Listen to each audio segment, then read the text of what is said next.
Anyways, well folks, thank you so much for coming on the boat today. That's going to be the end of our tour. Someone's going to throw me into the alligator. No, I'm just kidding. It's only been like 10 minutes. Yeah, I know. This picture. So, check it out. Anyway, we're going to shoot down here. They're finally leaving. Yeah, yes. Thank Look at goodness. this picture I got. So yeah. Now folks, I'll tell you why that alligator's there. He's there for one reason. He's waiting for one of those little baby birds to try to fly and fail. And he'll be right there to get a quick little lunch out of that. Not nice story. So it's kind of sad, but it's true though, you know?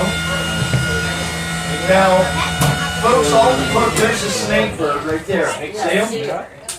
Oh, yeah, right there. Any other bird, you'll see a little bit of their back sticking out of the water, not the Anhinga.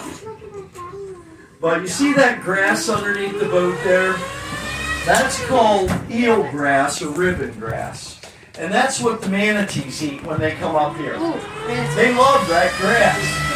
And folks, they'll eat about 200 pounds of that grass every day.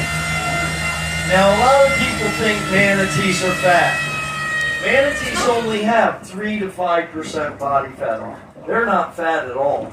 That's why when the water gets cold down the river, they'll come up here where it's always 72 degrees.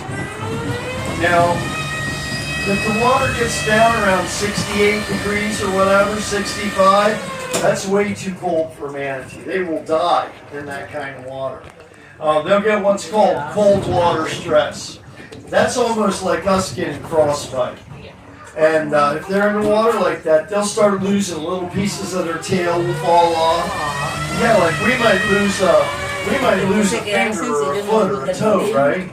If we got frostbite. But when they get that cold water stress, they lose little pieces of their tail. So a lot of people, they'll see a manatee with a little chunk out of their tail, and they'll automatically think that they got hit with a propeller or something.